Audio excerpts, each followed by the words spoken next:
Skylar Thomas here. I hope you enjoyed my parody video, the Mystery Shark Theater 3000 Belly of the Beast.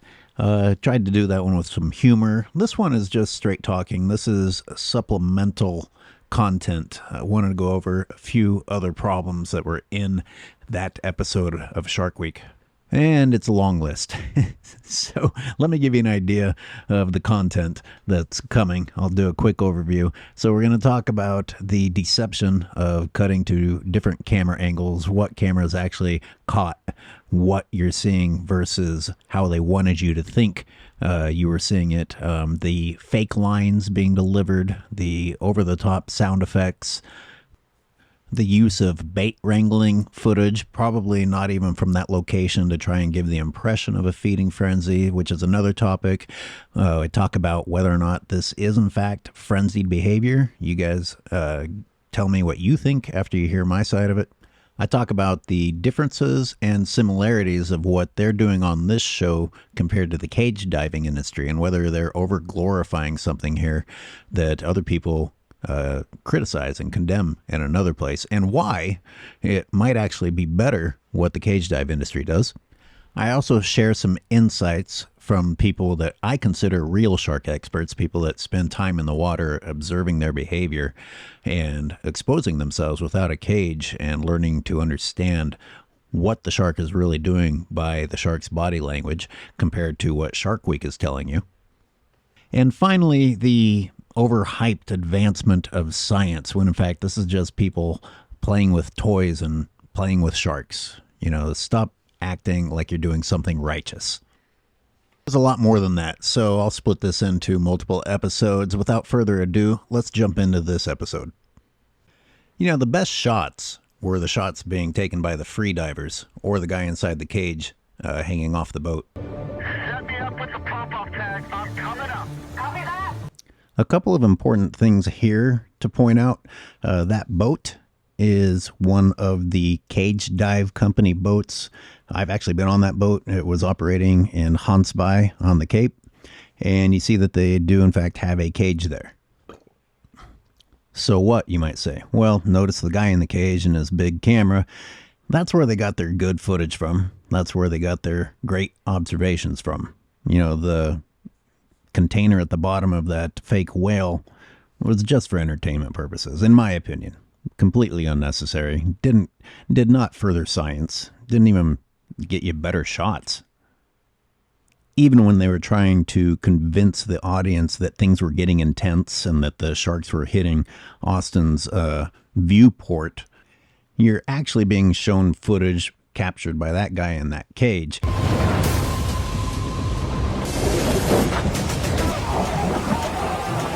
As much as I'd like to listen to that ridiculous music and the ridiculous screaming of the scientist, this is exactly what I'm talking about. These shots, it's exactly what it looks like when you're on a cage diving boat or you have a GoPro on a pole under the water.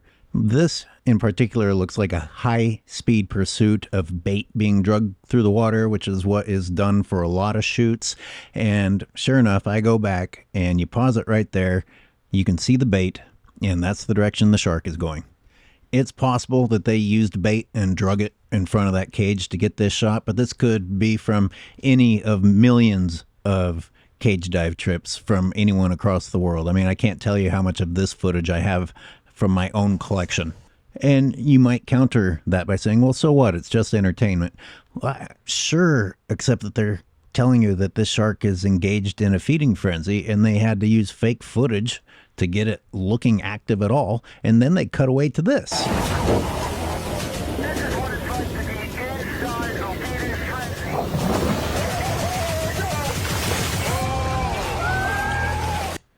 Without that absurd music and absurd screaming, that just sounds like some splashing.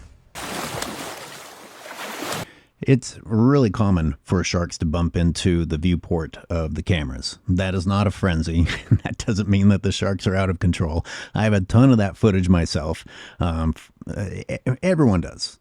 Some people think that they see themselves and hit it.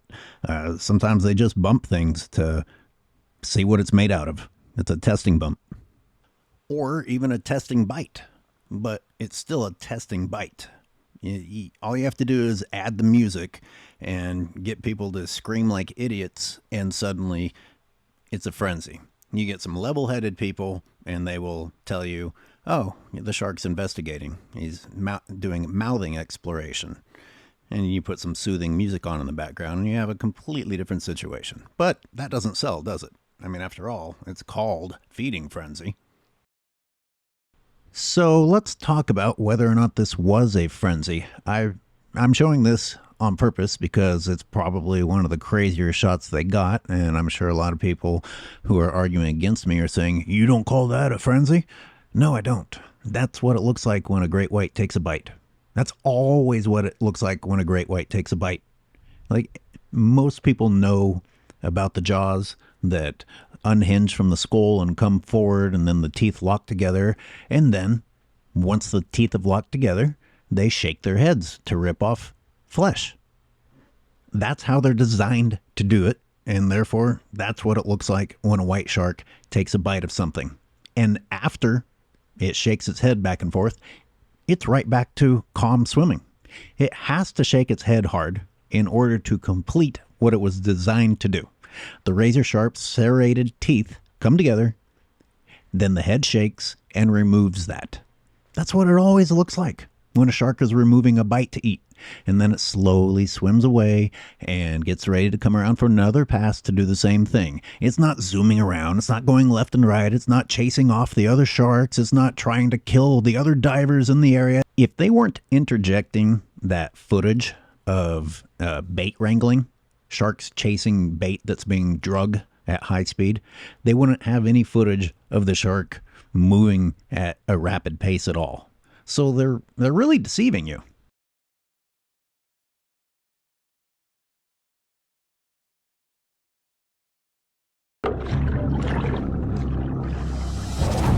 What was that?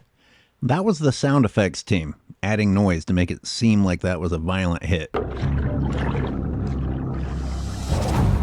was that? And you delivering a line because you never said that in response to that gentle bump. That was a gentle bump. It's a big animal and it's a strong animal, but that sound effect was all bullshit.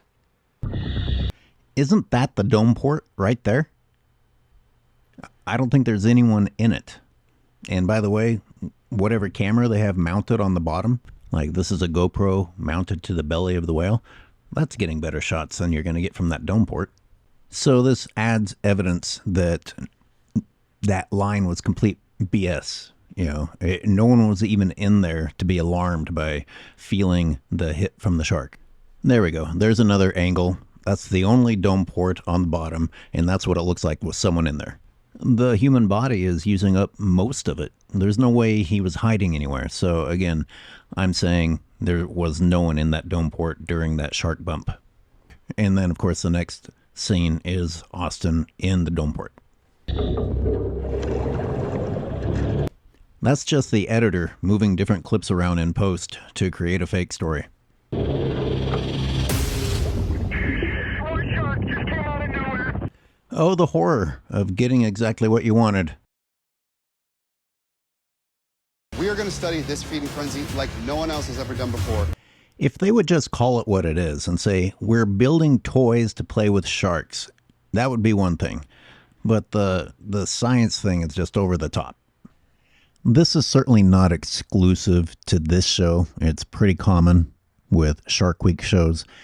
But the use of the word study, research, advancing science, in the context of people just trying to get sharks to come around so that they can get footage of the sharks, it's just really annoying. You know, if you were admitting, hey, we're building a toy, we're going to play with a toy and see what happens with great whites, that's one thing. But stop talking about advancing science and doing great work that's going to save the animals. That is not what's happening. That is not what's happening. And stop acting like tagging a shark is a rare opportunity.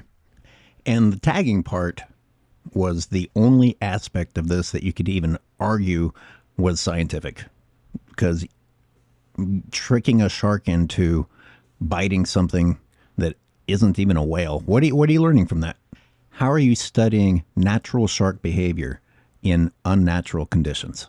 Like unnatural conditions being a synthetic whale, whatever it's made out of. It certainly isn't giving off the vibe of a dead whale carcass.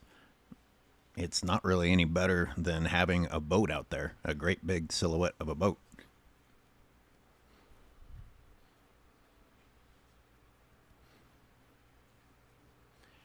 And then you put the scent of fish. You combine the scent of fish to go with the shape of a whale. You know Shark Week would have absolutely loved to show footage of the shark trying to bite the rest of that whale. The only footage that they got was the pectoral fin, which it was able to get its mouth on and shake loose. But where's the footage of it trying to sample anything else? You know, at best you've got some buzz-bys of where Austin is, but no bites. And most of those buzz-bys are actually footage of the cameramen that are... Most of those buzz-bys are actually the footage of that cameraman in the cage hitting his dome port on the camera. Some people might bring up hypocrisy. It's like, well, I know you've been involved with the cage diving industry, so how can you criticize this? Well, the cage dive industry is doing it for tourism. There's not really any hiding of that. And that's where most scientists are deploying tags and doing photo IDs and recording shark events. The tourists and the scientists are in the same spot, except that the scientists aren't having to pay to be there. Shark Week comes along and chums the hell out of the water, does all the things that people criticize the cage dive industry for, except that Shark Week acts like this is something special. It's like, oh, look at all the effort we put into putting 30 gallons of chum into the ocean, which is a crazy amount, but that's what they said in the show. There's a key difference people need to think about. In the cage dive locations, there's a reason those cage dive locations were born in those locations, because there was an industry to be had there. The sharks were already there. And I think every one of these situations, there are seal colonies. The sharks are there around the seal colonies, and then the boats go and hang out around those islands with the seal colonies. And yes, they chum, but, you know, they are indeed tricking the sharks to come check out the boat so that they get close enough for people to see them. Do you not see a difference between going out to the middle of the ocean and chumming the hell out of it until you finally get a shark to travel and follow that scent and then act like you advanced science? Imagine the overhead of cage dive operators if they were just going to random locations in the ocean and chumming it all day in the hope of getting a shark to come by. I mean, it's challenging enough getting the sharks to come by the boat when you know the sharks are already there because of the seal colonies. I'm not necessarily advocating for the cage dive industry or criticizing the cage dive industry in this case. I'm pointing out how quickly viewers at home are ready to embrace all the dramatic lines being delivered by the people on camera talking about how this is saving the species. The number of sharks that have been tagged is absurd. It's crazy. As someone who goes out and tries to get beautiful footage of animals in their natural appearance, you know, wanting to capture the beauty of the animal, it's quite annoying how often I can't get a shark with a clean dorsal fin or some ugly parasitic looking tag hanging on the side of the shark, or the entire dorsal fin mutilated and all this growth on it. I mean, it's common.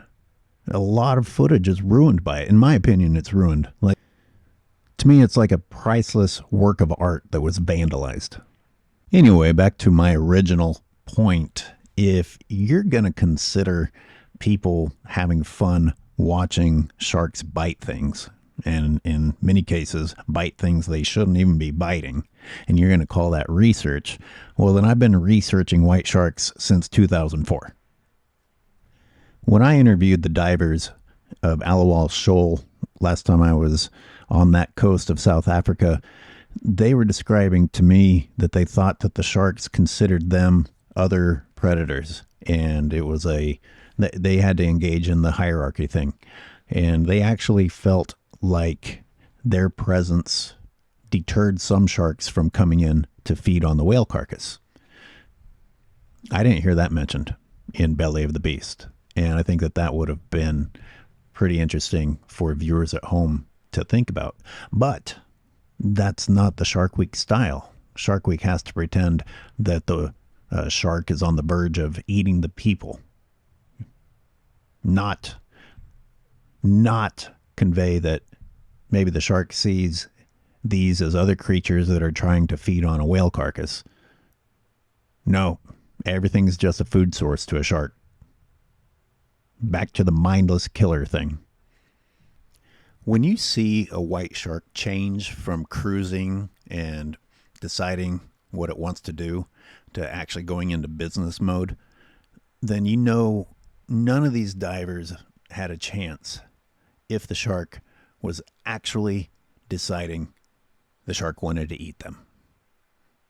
You know, you go from one Shark Week show celebrating the speed and agility of a white shark to be able to hunt something shockingly fast and agile in a sea lion, and then you turn around and act like these clumsy humans in the water are somewhere on that level of a elusive prey item.